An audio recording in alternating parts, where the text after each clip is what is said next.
for your presence. We do want to mention that, as Mike said, there's a lot of things in the bulletin. We encourage you to go through that and see all the things that are going on here at Pleasant Grove Road. But one of the big events that's coming up is on Thursday. We've got a big crew of teens and some adults that aren't probably in their right minds who are going to be leaving to go on a trip. About 24 or 25 of them somewhere in that neighborhood that are going to be making the journey up to the Challenge Youth Conference in Pigeon Forge up in Tennessee. And so we are excited about that. We're leaving early in the morning Thursday, and we'll get back late Sunday evening. And so we ask that you keep this group in your prayers. Pray for the kids, but especially pray for the adults. We're just thankful for the opportunity to go and be a part of this. We want to thank our shepherds for making this possible and supporting this, as well as all the other things that they support with our youth program. We want to thank you for financially making this possible for our kids to make this trip and to benefit from this experience. And so we are thankful for that. And then I want to thank Drake and Lindsay for planning this. Drake, our youth minister, they have worked in getting this all prepared and planned for this trip, and we're just thankful to have Drake on staff and on board here working with our youth, and we are blessed to have him. I am going to have to teach him what to order at the breakfast station, but he's got his order a little mixed up. But other than that, we're thankful that he is working with our youth, and we're excited about this trip coming up. So get into our lesson this morning. About 5 months ago, a major hurricane hit our state. It came in on the southwest corner of the state, and it came up and over across the state, and the majority of the state of Florida was somehow impacted by this storm. There was a point when we thought that we were going to be directly impacted here. It ended up that we just got a little bit of wind, not a lot, but the majority of the state was greatly impacted by the storm, and parts of the state were truly devastated by it. And this storm just served as a reminder that as wonderful as the state of Florida is to live in, hurricanes happen, right? They happen. Every year they happen. We start preparing early on, getting ready for hurricane season, right? Because we know the storms are coming. And we don't know where they're going to hit, but we know one thing, they're going to hit. The storms are going to come. And the reality is that life is much the same way. Storms happen in our lives. And as good as life can be, storms come. We deal with all different kinds of storms in our lives, and each one of us faces them. And sometimes we talk about big storms and little storms, and I know sometimes we try to compare and say, well, my trials aren't as big as your trials. What I'm going through isn't as big as what you're going through, and that type of thing. Do you know what all storms have in common? They're hard. They're hard. No matter how big or small we might think they are, all storms are difficult. And so whether it is a health crisis or I just don't like my job and I'm struggling to get up every day and go to work, both are storms and both are hard. And we face all different kinds of storms in life. We deal with them each and every day. And the message this morning is that the better prepared we are for the storms, the easier we're going to get through them. The easier we will navigate our way through these storms. Our text this morning is found in Mark chapter 4, beginning in verse 35. In Mark chapter 4, Jesus and his disciples encounter a storm, and we're going to look at that storm this morning. The text today is a passage that we have considered before, and the subject that we are going to talk about today is a subject that we have discussed numerous times. And yet I chose to discuss this particular topic today because I believe that there are those in our family who need to be reminded about what we do when we navigate our way through the storms of life. So we're going to begin by walking through Mark chapter 4, beginning in verse 35 this morning. And it says this, on that day, when evening had come, he said to them, let us go across to the other side. And leaving the crowd, they took him with them in the boat, just as he was. And the other boats were with him. And a great storm arose, and the waves were breaking into the boat, so that the boat was already filling. So here you have Jesus and his disciples, his followers. They are trying to cross the Sea of Galilee, and he tells them let's get together. We're going to go to the other side. The Mark account tells us that there were evidently several boats involved in this journey. It was not just one boat, but they are crossing the Sea of Galilee. And we have to picture and understand what we're talking about here when we talk about this sea. In our minds, we would look at it as a big lake, but it is technically a sea. It is 600 feet below sea level, and there are mountains and hills that surround this sea. And because of that, those mountains and hills act as a funnel. And so they funnel the cool air down to the lake, and they mix, or to the sea, and that cool air mixes with the warm waters that are coming up from the sea. And we all know what that causes, right? Living in Florida, storms. That's just the perfect element for storms. And so storms are extremely common on the Sea of Galilee, and they will come up very, very quickly.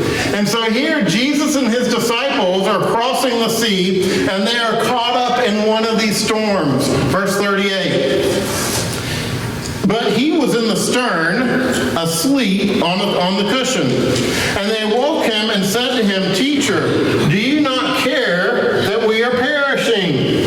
Now picture what's happening here. Here they're crossing the sea. Jesus is up in the stern towards the front of the boat, and he's probably in the compartment that they would typically use to store the nets and things in. He's up at the front of the boat, and it says that he was on a cushion. Well, we don't know exactly what that was, but what we do know is that the boats at that time, and still on the Sea of Galilee, you will find boats just like this today. They would use weights. They would basically make big sandbags that they would put on there in the stern of the boat to weight down the front of the boat to help it ride better. And so it's likely that he was laying on those sandbags or whatever there. But regardless, we know he was there and he was asleep. And the question they ask is, does he not care? Doesn't he not care that we are perishing? Now, I have to ask you, do you think that Jesus was asleep because he didn't care? Or was Jesus sleeping because he knew who was in control? You see, it wasn't that Jesus didn't care. It was that Jesus didn't have a care because he knew who was ultimately in control. We'll come back to that in a moment, but let's pick up in verse 39. It says, and he awoke and rebuked the wind and the sea, rebuked the wind and said to the sea, Peace, be still. And the wind ceased, and there was a great calm. And he said to them, Why are you so afraid? Have you still no faith? And they were filled with great fear and said to one another, Who then is this, that even the wind and the sea obey him? Now, these people who were on the boat, many of them were followers of Jesus. We know that because he specifically says, teacher. He calls them out as teacher here, and they respond to him and recognize who he is. They had heard his teachings. They had followed him. They had seen the things that he had done. And yet here's Jesus, and they respond by saying, first of all, does he not care? And then secondly, who is this man? You see, they're still struggling with understanding this. But what I want us to consider this morning is storms in our lives. I believe that there are three lessons for us here regarding the storms that we face in our lives, the spiritual, the emotional storms that we face. The first one is this: we all experience storms, even when Jesus is traveling with us. We all experience storms. Every one of us deals with storms in our lives. Whether we're in a relationship with Jesus Christ or not, we know what storms are. We face them. These men, they were in the boat, but Jesus was with them. He was in their boat, and yet the storm still what? It still happened. It still raged around them. Jesus was in the boat with them, and yet they still had to deal with the storm. You see, the message is this: that being in the boat with Jesus does not exempt us from the storm. But being in the boat with Jesus will allow us to get through the storms. It's not going to exempt us from the storms. We still deal with them in our lives, and yet being in the boat with Jesus, having a relationship with Him, will allow us to get through those storms. Storms happen to everyone. Those who are followers of Jesus and those who are not. I came across one short verse the other day that stood out to me when I was looking at this particular lesson. It's found in Genesis chapter 6 and verse 8. It's the story of Noah as he was called to build the ark. And this verse just says this. It says, but Noah found favor in the eyes of the Lord. Now, your translation may say Noah found grace in the eyes of the Lord. Regardless, whether it's the word favor or the word grace, the message is the same. Because I read this verse, and my question was, how much time do we stop and think about everything that Noah lost in the process of his life? See, we just tend to focus on the fact that Noah was called to build the ark. Noah got all the animals on the ark, and he and his family were saved. But Noah went through many, many years of building that ark. He likely lost relationships. We know he was persecuted. We know that he was haunted. Noah, when he was on that ark and the storm started raging around him, likely thought of his family members that weren't on that ark. His sons and their wives, his wife were with him, but he had other family members. They were all lost. He likely thought of the neighbor's children who were going to be lost. He lost his home. He lost all of his belongings. You see, there's a lot that Noah lost in that storm. But the good news is that Noah found grace in the eyes of the Lord. And because Noah found grace in the eyes of the Lord, he made it through that storm. He made it through that storm into the other side of it. And, I've often wondered if Noah really thought, or what Noah thought about as he went through the process of the many years in building that ark. Following God's directions, but not really understanding exactly what he was doing. He was just doing what God told him to do. He's got people ridiculing him and laughing at him. He's trying to preach repentance to people, and they're not listening to him. They're not hearing him. And he's got all this going on around him. You see, Noah's storm didn't begin once the door of the ark closed. Noah's storm began the day that God said to Noah, I want you to build an ark.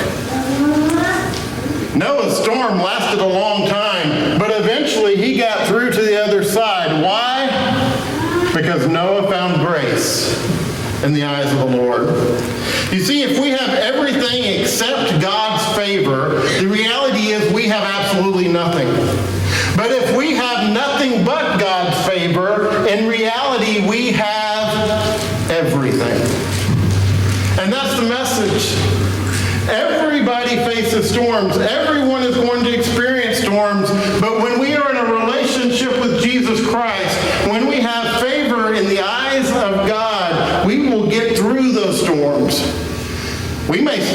sit back at times and wonder when that storm's going to end. We may scratch our heads sometimes and understand and question about how it's going to end. And yet one thing we can always trust is that we will get through the storm. Which leads us to the second lesson, and that's this. Jesus is with us through the storms, but we should not expect him to be anxious with us through the storms. Let's go back to the story here in Mark chapter 4. The disciples asked Jesus, "Teacher, do you not care that we are perishing?" And the reality is that Jesus did not care that they were perishing. Why? Because he knew they weren't perishing.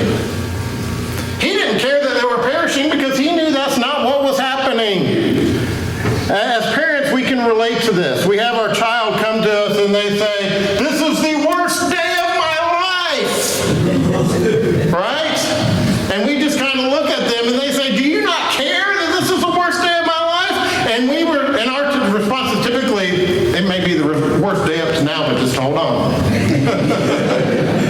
More is coming, right? Because we see the big picture. We know what's on the other side. Jesus was not concerned about them perishing because he saw the big picture. He knew what was on the other side of the storm. We're all going to face storms, but God promises that we will get through them. Now, we may not get through them the way that we want to. It may not look the way we want it to look on the other side, but he is taking care of us eternally. And so we will get through every storm. There is another side. And so we may look at this life and we may say, well, what about someone who's facing terminal illness? Or what about someone who has been in a car accident and they don't think, and there's really no answer for them? What about those situations? They will get through the storm. Because God has made a place for us. A place of peace. A place of comfort. The Apostle Paul addresses this several times, and in one case he says, I'm torn between being here on earth or being with God, but one thing I know, that either way, I'm victorious. You see, we will get through the storms. The 23rd Psalm was written by David at a time when he needed to remind himself that the Lord was always with him. This is a psalm that we typically reserve for funerals or memorials of some sort, and yet the reality is this is a psalm that we probably need to have committed to our hearts if we do not already, and recite it on a daily basis. The Lord is my shepherd, I shall not want.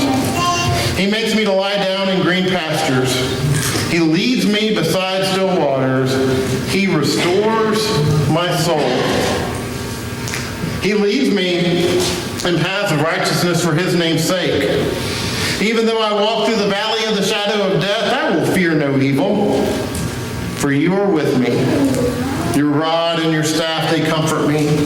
You prepare a table before me in the presence of my enemies. You anoint my head with oil. My cup overflows. Surely goodness and mercy shall follow me all the days of my life, and I shall dwell in the house of the Lord forever. You see, David understood something that we need to be reminded of daily, and that is God is with us, and we will get through any storm that we face. We will get through any trial that we face. But God doesn't need to be anxious with us. He cares for us, but he doesn't need to be anxious with us because he knows that he has prepared a way for us. He has made it possible for us to get through every storm that we face in this life. Which leads us to the final point this morning, and the lesson is yours. And that is that with Jesus in the boat, we can ride out any storm. There is not a thing that this world or that Satan can throw at you. What can man do to me if I'm in a relationship with Jesus Christ?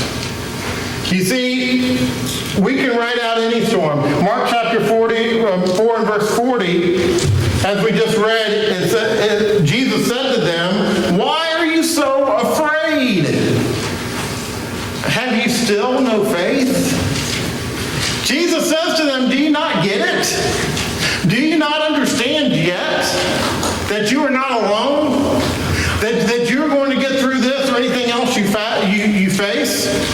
You see, the message this morning is that in Christ Jesus, every storm will pass. Every storm is going to pass at some point. How? We don't know. The way? We don't know. The timing? We don't know. But we know it will pass. Every one of us in here has faced storms. Some of us are going through pretty big storms right now. We mentioned a brother today that's facing a health crisis. We've got others that are battling crisis with their work and financial struggles. We have others in our family who are dealing with family storms and just great challenges in their lives. We all have them. We all deal with them. And there are times when we might wonder, when will they ever pass? And I will tell you from a personal standpoint, for me, one of my biggest struggles is that when I get through one storm, you know what I'm always looking for? The next one. Because I know it's coming. I know it's going to hit at some point. And the real struggle for me is I usually don't get a lot of time from one to the next one, right? You know, and then sometimes you have multiple storms all going on at one time. And we deal with all of these storms, and yet we know we have a great promise from God. And to me, the greatest promise of all is that after the storm, there is peace. Jesus said to the storm, "Peace, be still." The wind ceased, the waves calmed, and there was peace at the word of Jesus. And the promise that he has given to each and every one of us today is that we will have storms, but after every storm, there is peace. But the key is we have to stay in Jesus. We have to stay in his safety. Years ago, there was a pretty famous hurricane here in the state of Florida that followed a very similar path to the one 5 months ago. It was Hurricane Charlie. Anybody remember him? Hurricane Charlie, we were living in Orlando at the time, and Charlie did something that really hurricanes had not been known to do, and that is came through Orlando, directly through the city of Orlando, still as a hurricane. Typically, they downgrade considerably before they get to that point. Yeah, he was still real strong. We were in our house. We had several friends who came.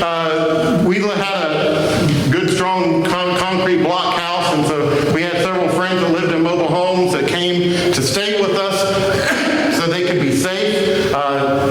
They questioned that after the storm was over, whether or not that was the smartest move. But we made it through the storm. Finally, the calm came. It was peaceful. There were no birds chirping. There were no frogs croaking. It was just quiet. It was calm. The electricity was off. It was black. We couldn't see anything. And me, being the smart person that I am, decided I needed to go outside and see what was going on. And so I stepped outside. I stepped off of our porch and into about a 6-foot hole. And was stuck there in that hole because a tree had come up and roots and all and created this big hole in our yard. And there I was and had to have people pull me out. Why? Because I left the safety of my home. Had I stayed in that house, I would not have had that issue. But I left the safety and the security of that home. We are called to stay in the safety and the security of Jesus, and we are given this amazing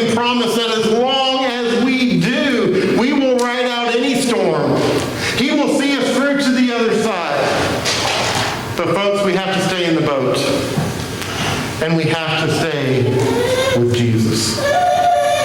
This morning, is Jesus in your boat? He wants to bring you peace. He wants to bring you help. He wants to bring you hope.